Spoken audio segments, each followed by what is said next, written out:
One of the best places to acquire The Two Worlds of Helen Duncan by Gena Brealey with Kay Hunter is through the Saturday Night Press publications, because they are instrumental in reprinting the second version. And if enough people want it, when the second print runs out, they'll do another print.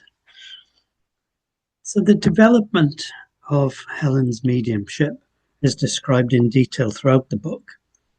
And ectoplasm is a common feature of a physical medium's working practices. So what exactly is ectoplasm? One evening, the voice of Dr. Williams addressed the sitters and asked if they were ready to learn what could be done with ectoplasm. All answered in the affirmative. They were instructed to watch the cabinet carefully. This is early practice séances with a bunch of dedicated sitters. As he spoke, out through the curtain enclosing the corner of the room which served as Helen's cabinet, came a substance not unlike cheesecloth or butter muslin. The material continued to flow until there seemed to the sitters to be at least 10 yards in a soft pile in the room. Henry asked if he could touch it and was told he could. He said afterwards that it was dry and soft to touch. The other sitters remarked that there was no odour. Through the opening of the curtains they could see Helen sitting in a hard-back chair and the ectoplasm flowing from her nose and ears. They were amazed to see the substance flowing down the front of her dress onto her lap, then down onto the floor and out to the centre of the room. The curtains were drawn together and the substance started to recede until the entire volume had gone back into the cabinet. There now appeared a rod, about 3 feet long. It came all around the sitters and stopped at Jim Murray. Dr. Williams, the spirit control, told him to take hold of the rod and bang it on the floor. When he had done this, he was asked if the rod felt solid. "Solid as steel," he replied. He was then told to place the rod so that it rested on 2 chairs 2 feet apart, and to sit in the centre of the rod. He did as directed, and was then lifted up above the heads of the other sitters, who were asked to stand up and check that there was no rope or anything else holding Jim up. The sitters were very careful in their examination of any spirit phenomena. Joe Sauter and Frank Murray stood on chairs to make sure nothing was holding Jim from above. The voice asked if they were certain there was nothing holding Jim up so high. No material substance, as Dr. Williams called it. He then thanked them and told Jim he would be lowered. And would they please watch carefully? Jim was lowered gently to the floor, the rod disappeared, and Jim was left standing in the middle of the circle. Dr. Williams's voice then said, "I will leave you for the present. Good night, and God bless you all." During this stage of development, much phenomena was witnessed. Voices, lights, the continuing development of the ectoplasm, which at times resembled a spider's web, and at other times solid steel. So that's why people like Harry Price and countless other people have said that mediums, physical mediums, swallow cheesecloth or butter muslin and then regurgitate it. It's a difficult one to accept. When sitters and witnesses to the phenomena testify that the ectoplasm returns to the medium's body and disappears completely, it must be difficult for a psychic investigator who is more skeptic than anything else to believe that it's not cheesecloth or butter muslin. But how do you get all that length of material back inside the stomach? It would take ages, wouldn't it? And some of these return of ectoplasms are very quick. The main thing is the whiteness. Everybody in the trials who testified, these are the prosecution witnesses, said that what they saw was white. And, you can see clearly that any light in the room that isn't pure bright white light turns the white sheet to whatever color it is. So if it's like a yellow light or a blue light, it would be yellow and blue. And a red light, which they use in physical seances, would turn a sheet or muslin or cheesecloth into the color of the lamp, red. And here we have a white sheet. So take it away, Margaret. Taken in daylight, and we'll follow the sheet now into the back room. Just same sheet. So here we have a white sheet in strong yellow light. I'll just turn off that light. Shut the door. Can you hold the sheet in front of the light? like that? No, more over this way so I can. Like that? More this way. And as you can see, a white sheet in red light becomes a red sheet. All the witnesses in 2 trials said that they witnessed white spirit forms. Now, Gena's book rightly criticises Harry Price's work, because Harry Price seems to have been the main opposition to Helen Duncan being a bona fide medium. And let's take a look at Harry Price's work then. The first thing you read about Harry Price is that he claims to have been born in Staffordshire. He was actually born in London. And, Wikipedia is detailed in his early history. So you can read that for yourself. Harry Price was a magician and conjurer. But he's best known for his work in the psychic field, ghost hunting and other psychical investigations, but also in investigating mediums and proving that a whole bunch of mediums were frauds, according to him and his work. And who might they be then? They are listed on Wikipedia as William Hope, found out to be fraudulent, according to Price, Eileen Garrett, Rudy Schneider, and then, of course, Helen Duncan. And you'll read counters to Harry Price's accusations of fraud in the book. So let's hear what Wikipedia says Harry Price states. In 1931, the National Laboratory of Psychical Research took on its most illustrious case. £50 was paid to the medium Helen Duncan so that she could be examined under scientific conditions. Price formed an organisation in 1925 called the National Laboratory of Psychical Research as a rival to the Society for Psychical Research. He had a number of disputes with the society, most notably over the mediumship of Rudy Schneider. Price paid mediums to test them. The SPR criticised Price and disagreed about paying mediums for testing. Price was sceptical of Duncan and had her perform a number of test seances. She was suspected of swallowing cheesecloth, which was then regurgitated as ectoplasm. Price had proven through analysis of a sample of ectoplasm produced by Duncan that it was made of cheesecloth. Duncan reacted violently at attempts to x-ray her, running from the laboratory and making a scene in the street, where her husband had to restrain her, destroying the controlled nature of the test. Price wrote that Duncan had given her fake ectoplasm to her husband to hide. The ectoplasm of Duncan in another test was analysed by psychical researchers and reported to be made from egg white, according to Price. And this is quite funny. The sight of half a dozen men, each with a pair of scissors, waiting for the word, was amusing.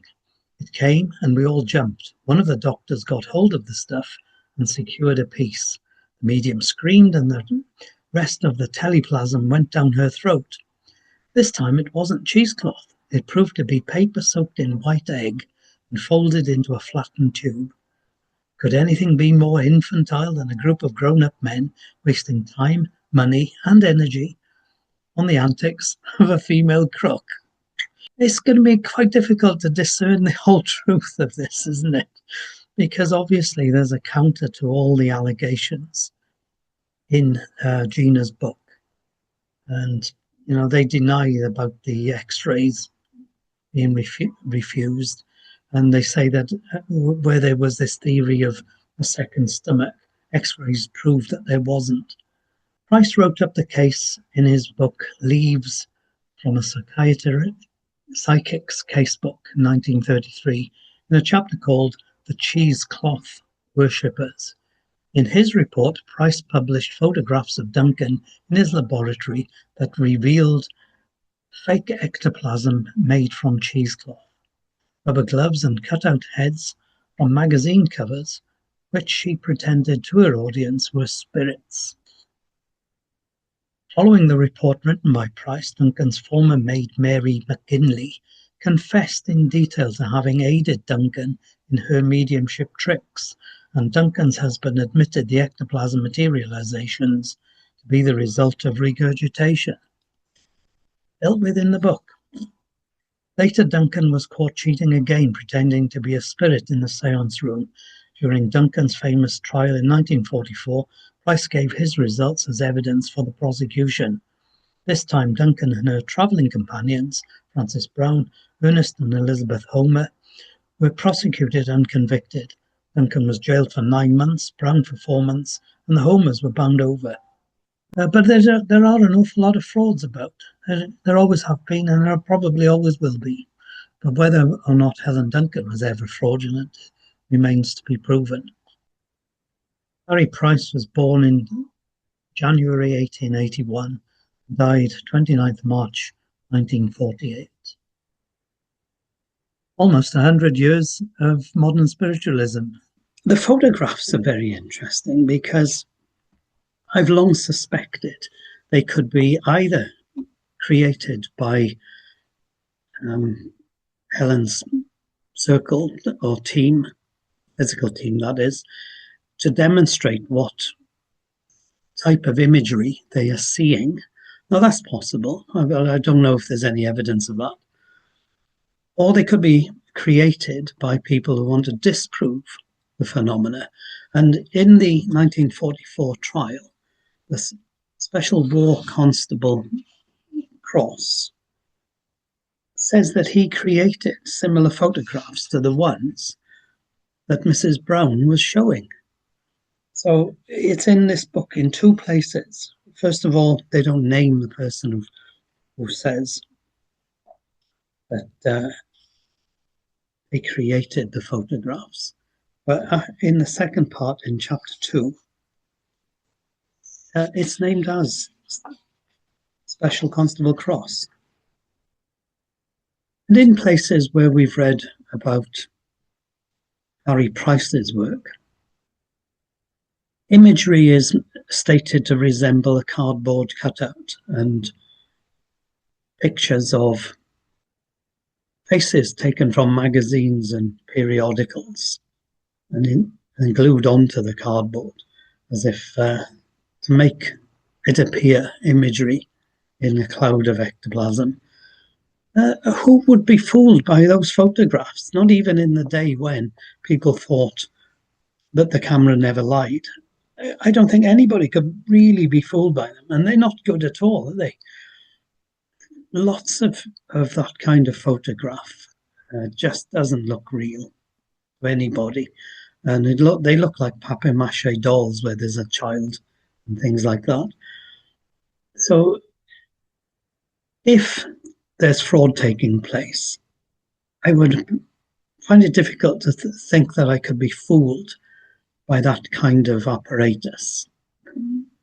And, I've sat with a bunch of mediums, and in pitch black, where you see nothing, it's possible to be fooled, isn't it? You can't see what's going on, which is why the union brought out the protocol about the infrared camera inside the seance room on a blacked out seance, not in a red light seance. No need. You can see with your eyes what's taking place. But in a blacked out environment, you can understand how fraud could take place, which is why it's heavily guarded against. One physical medium we had, it was a difficult one. It really was a hard one to call. And so we said, yeah, you can come back again, but the protocol will be that we tie you down with cotton so that we know if you've left the chair or if you've been moved out of the chair. And you'll remember all the Gary Mannion furore about moving around the room, where he's saying it's under deep trance control. His shirt is off and he's waving his shirt around, causing spirit breezes in the pitch black. So you can understand why fraud is investigated. And spiritualists themselves have been forefront in investigating for fraud. So 1951, they brought in the Fraudulent Mediums Act.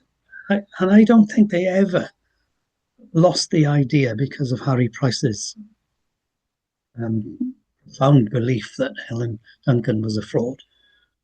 I don't think the police ever really lost the idea that she is a fraud, or was a fraud, so she should be prosecuted. And that must be what was behind the 1956 séance, which is up to 5 years after the application of the Fraudulent Mediums Act.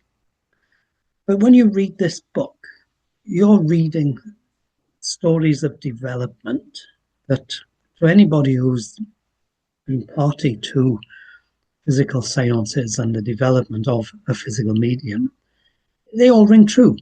We all witness the kinds of things that are stated throughout this book. Healers will also recognize the profound healing that Helen was able to be part of, spiritual healing. Again, that's another subject that, orthodoxy won't accept. But it happens across the world. And the one thing about spiritualism is that spiritualism is experiential. Spiritualists invariably experience something with their contact with the other dimension that we label spirit. If you've got a mind, you've got psychic abilities, and people recognize their own psychic abilities. It's not a great effort to enhance natural psychic abilities to become mediumistic, and people do become mediumistic. Now, if I was to hear a voice that was discarnate and just came in the room, which I've heard my name called and gone, who said that? I've heard a variety of things. Now, there was this one night where I was asleep in bed and I heard my name called. Now, the cat that we had at that time was asleep at the foot of the bed, outside the bed. And hearing my name called, I woke up and I thought, oh, what was that? Did I dream that? What was that? I distinctly heard my name called loudly, woke me up. And just after that, I'm just lying there peacefully. And I don't know whether I noticed that the cat was lying there peacefully or not. You can't say. But it was as if somebody whacked the cat on the head, tap, because the cat bolted out of the room screaming. How'd he go? I just laughed. So I think they woke me up to, and then proved it by making a cat arise. If I hear a voice being mediumistic, how do I know that I'm hearing it in the room as with my ears as opposed to psychic hearing? How do I know? It's very difficult because it's so real. You'll hear actual voice. I'm not schizophrenic, I hope. I've you hear sometimes you hear actual voices, but the bulk of my clairaudience is mental. It's my own voice, my own conversation in my own mind. And that's almost difficult to prove that it's a discarnate energy and a discarnate intelligence. They can prove it, and they have done so. But how do you actually know? And the only way to know, really, if it's a physical sound, is to have more than one person present, two of them hear it. Now, the book mentions an operation that Helen had, a hysterectomy, on the recommendations of her doctors at the time. And her husband was a little bit worried about this. And he asked their doctor friend on the earth plane if he could attend the operation as an observer, because there was an uneasy feeling about Henry, and he just wanted somebody of the medical profession on his side to be there to protect Helen. So during the operation, there was a voice, and it came from above, and the voice said, "That's deep enough," or "That's enough." And so the cutting that was taking place was agreed by the surgeon. "Yeah, you're right, it is enough. That's deep enough." And they stopped. Had they carried on, it might have caused serious internal damage. You might have cut an artery or done something irreparable. But they stopped. So after the operation was completed, there was discussion about the voice. Right, who said that? So they all assumed it was the doctor who was observing, as on the invite of Henry. Henry wanted him there. And he denied it. He said, "No, it wasn't me. Nothing like my voice." And he said, "Anyway, it came from above." So when the doctor afterwards described the voice to Henry, being a cultured Oxford-type accent, Henry said, "Oh, that was Albert. That's how, he's bound to have been behind the voice." And only the spirit people would have known that the cutting was too deep. From his vantage point as an observer, he couldn't have seen the doctor in the physical. And the doctor, the surgeon who had the testimony then of this observing doctor, he just walked off in a huff because he had to admit the voice came from above. So that kind of voice is witnessed by several people in the physical. And it only sort of happens around physical mediums. So when you add instances like that, all the testimony from all the sitters in a variety of books about Helen Duncan's mediumship, especially this book by Gena Brealey, when you read the development and all the phenomena bit by bit that took place and the gradual building up to a wonderful physical medium, then you have to think that there must be something in her being a genuine medium. Too many people say that she was from their witness testimony. There's some great testimony about Helen Duncan's mediumship in the books of other people, and in this book, Listen, My Son by Harry Emerson, who sat in more than 134 seances with the physical medium Hunter Selkirk. Harry describes his seances with Helen Duncan. So let's have a listen to what Harry has to say about Helen's seances. In addition to 100 or more Hunter Selkirk seances, I have sat in 5 seances with Mrs. Helen Duncan, a professional medium. It is because I have seen happenings at her seances similar to those at Hunter Selkirk's seances, where I know that fraud is out of the question, that I know that Mrs. Duncan is a genuine medium, despite the fact that she has been twice convicted of fraud. Well, in fact, she wasn't convicted of fraud on either occasion. The 1933 trial was for swearing at people, shouting at them and threatening them. And the 1944 trial was or pretending to conjure, not fraud. If the evidence presented by the defence in the trial of Mrs. Duncan and the evidence I will later give you of the séances I have attended cannot be accepted as genuine, then I make bold to say that there never has been a genuine materialisation medium. And when we remember the experiences of Sir William Crookes, one of the world's greatest scientists, with the materialised form of Katie King, the mere thought becomes absurd. At one séance I sat in with Mrs. Duncan, besides seeing several forms materialised, separate and distinct from the medium, I saw the partial materialisation of a Chinese, a guide of one of the sitters. That it was Mrs. Duncan out of the cabinet was obvious.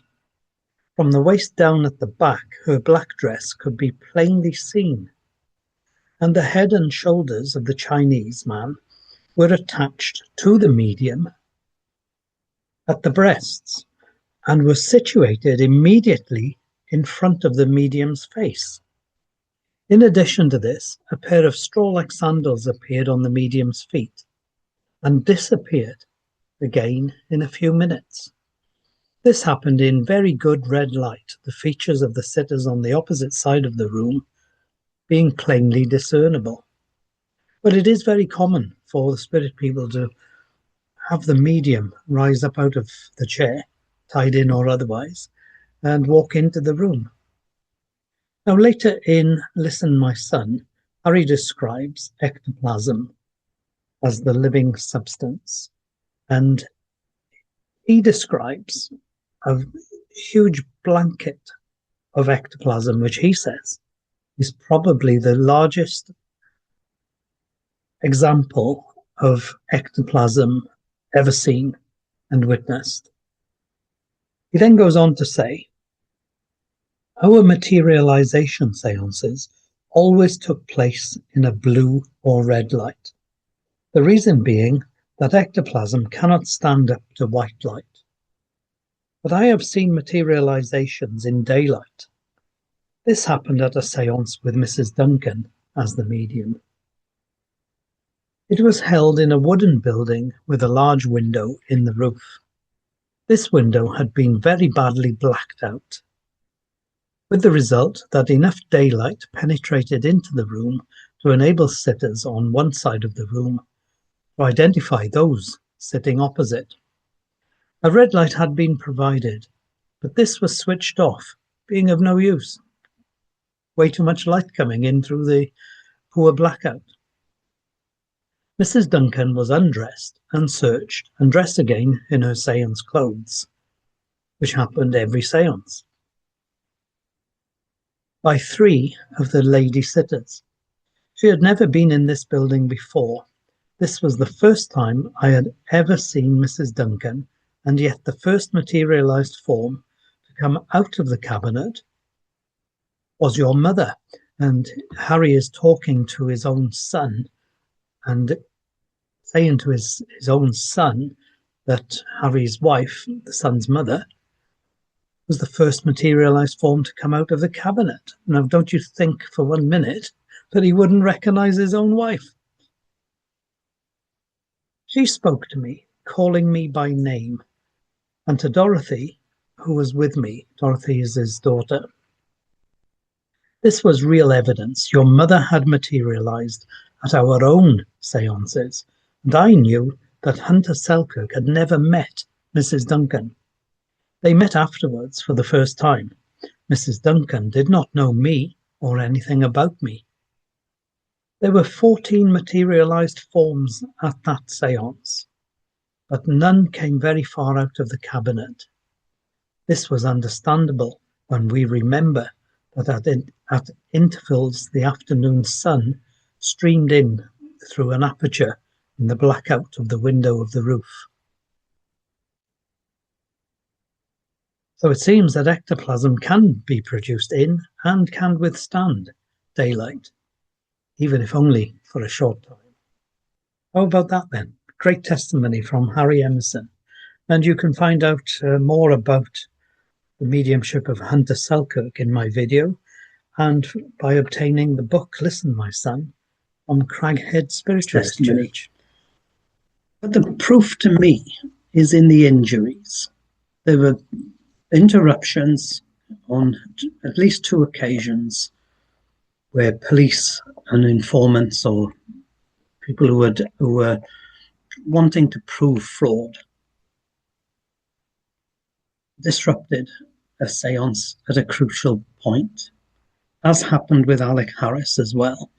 And those 2 times both resulted in significant injury to the medium, who had been examined immediately prior to the séance, naked, by 2 witnesses in the séance. Now, it was the 1933 séance, these were just 2 ordinary people.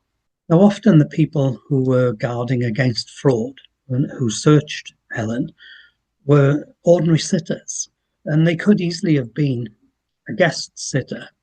So, I can't remember exactly who the people who inspected the garments and searched the body prior to the 2 occasions when the séance was rudely disrupted, but there's every chance that they were the skeptical people involved. There's every chance. I'll read the book again, I think. So you have testimony that Helen's body was unmarked by observation immediately prior to the séance. Usually there's a doctor called for both the events where the séances were disrupted.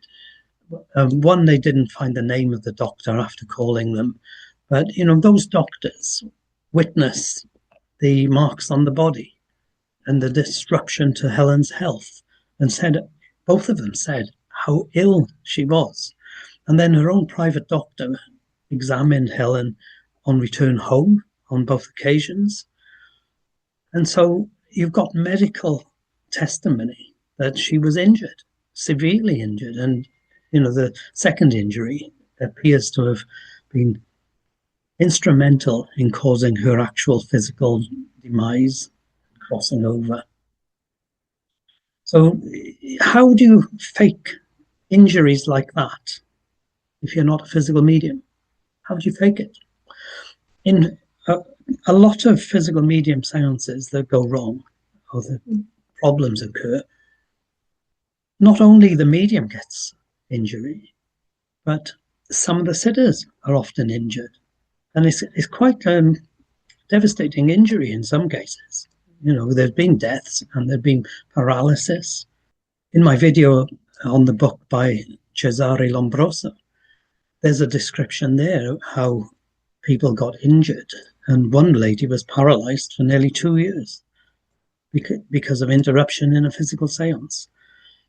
It happened in Helen Duncan's life story by accident, and there was injury caused.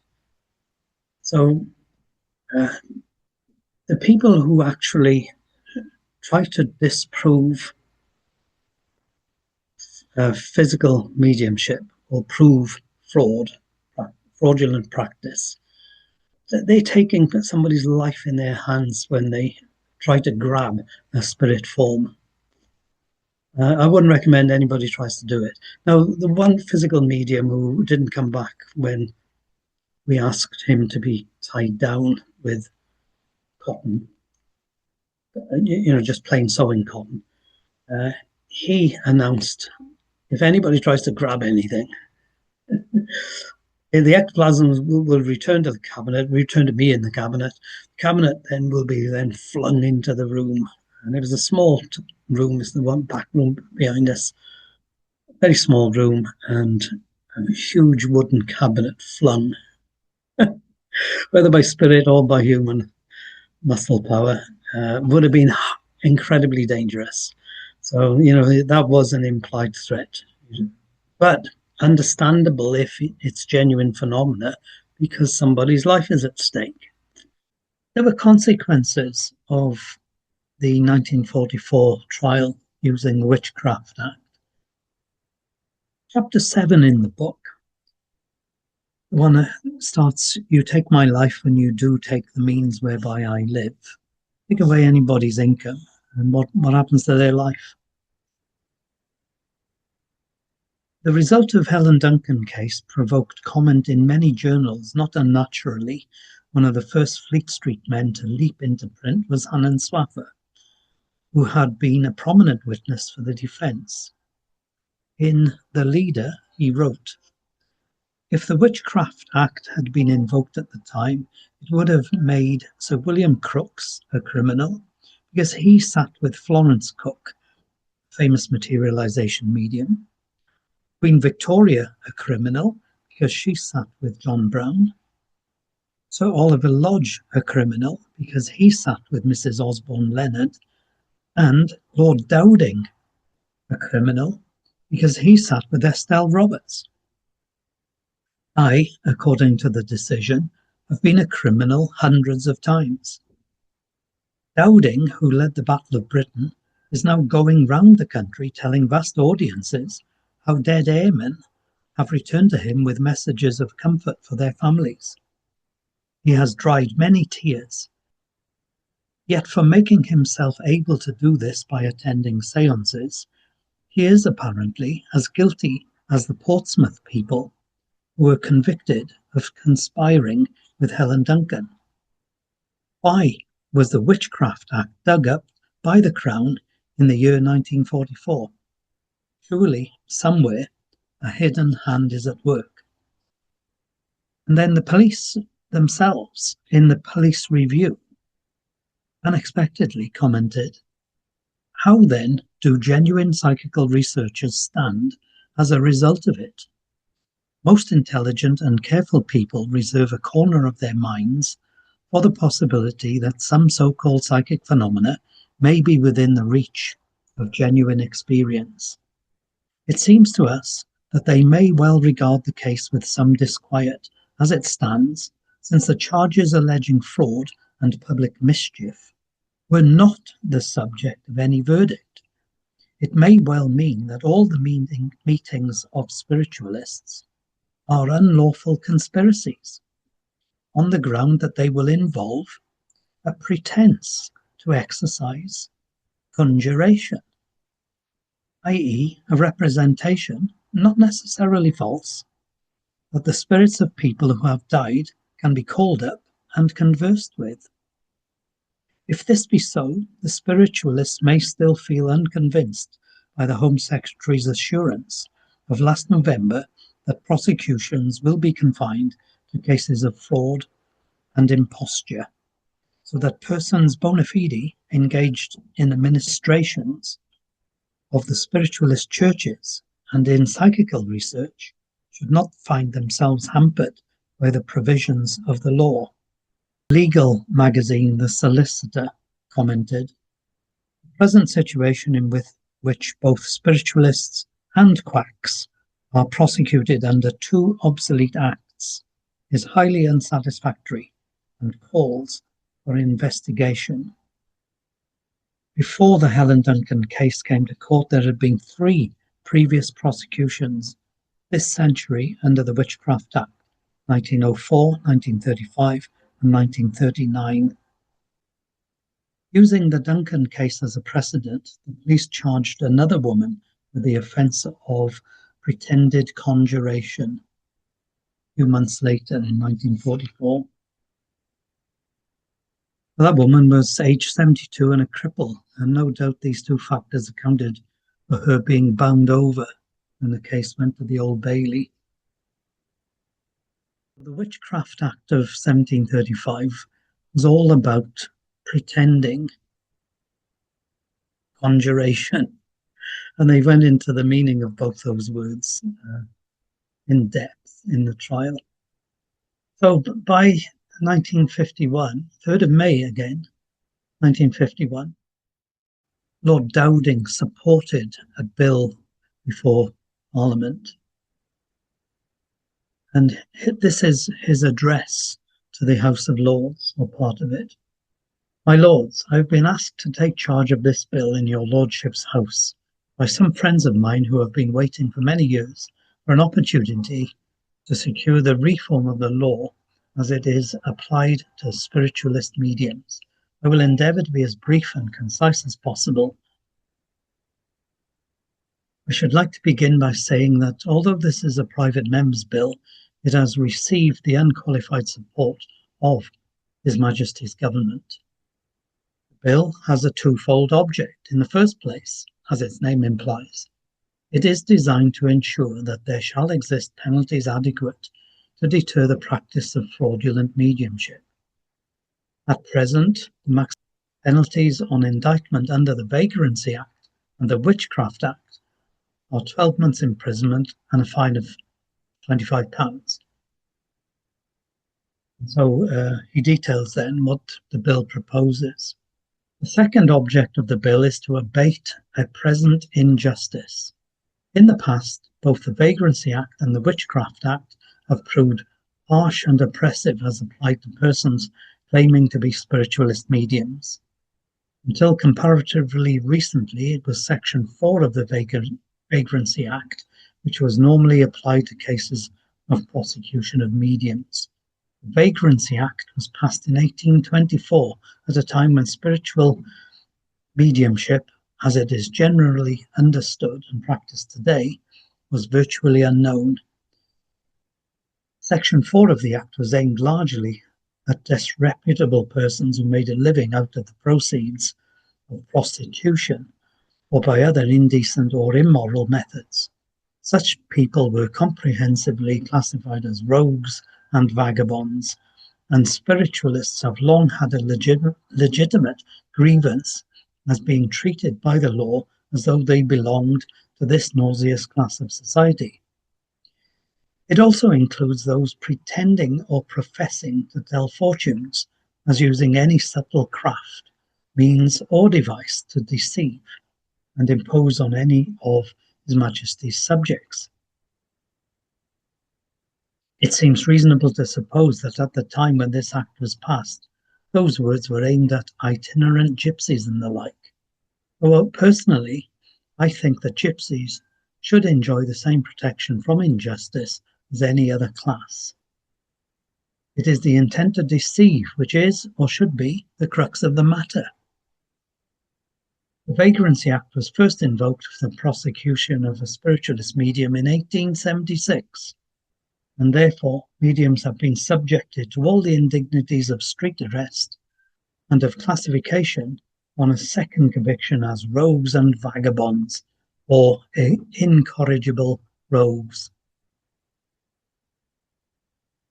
It has even been maintained that the mere claim to be a medium is sufficient to establish an offence. Though spiritualists now have the assurances of the Home Secretary that fraud must be proved if a medium is to be held guilty of an offence. These assurances are in no way binding upon a court. After hundreds of years of persecuting and hanging and drowning people accused of witchcraft, the authorities in 1735 suddenly became very modern and enlightened. They said, in effect, that there were no such thing as witchcraft, sorcery, enchantment, or conjuration, and that consequently no prosecutions could be instituted for any such offence. On the other hand, if any person should pretend to exercise any of these arts, undertake to tell fortunes, or pretend by occult methods to find lost or stolen property, that person should suffer a year's imprisonment for each offence. 1735 Witchcraft Act. It is reasonable to suppose that the word pretend was used then in its archaic sense of claim, in the same way as the young pretender was not a deceiver, but a claimant to the throne.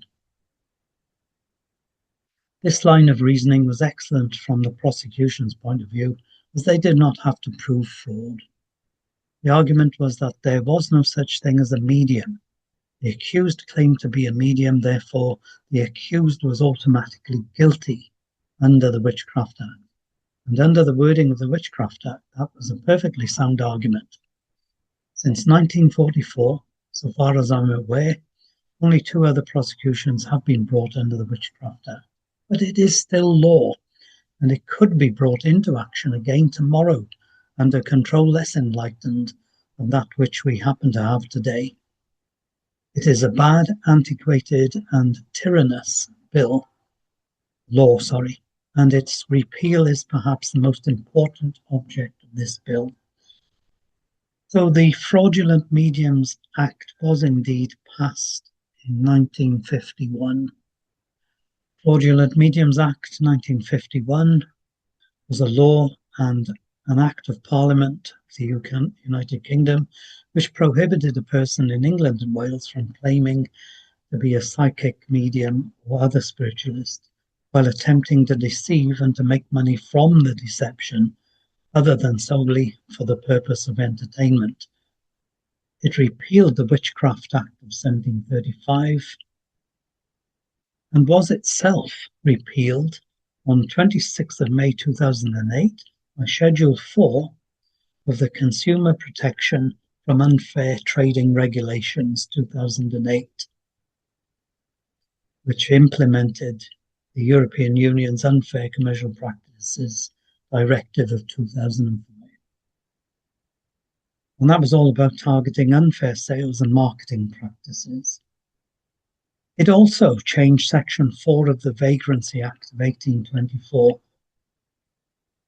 There were 5 prosecutions under the Act between 1980 and 1995, all resulting in conviction.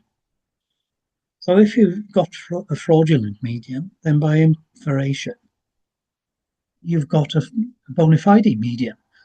So then you've got to prove that you're not a fraud. But up until then, you didn't have to prove you were a fraud. You just had to prove you weren't pretending.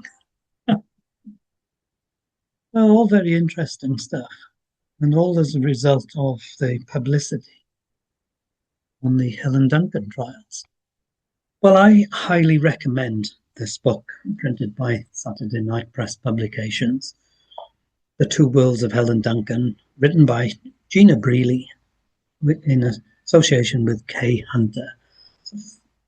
To me, it was the most definitive book I've read yet on the mediumship of Helen Duncan, and the blow-by-blow account of the 1944 trial in part 2 of the book. Very interesting reading. The fears of the spiritualists of the time that it was an attack on spiritualism, that was interesting as well, because virtually every spiritualist would have been as guilty. And the further research then into the consequences of Helen Duncan's publicity, the Witchcraft Act trial and the subsequent dissolution of the Act, the alteration to the Vagrancy Act, and the creation of the Fraudulent Mediums Act, all resulted partly because of the publicity surrounding Helen Duncan's mediumship.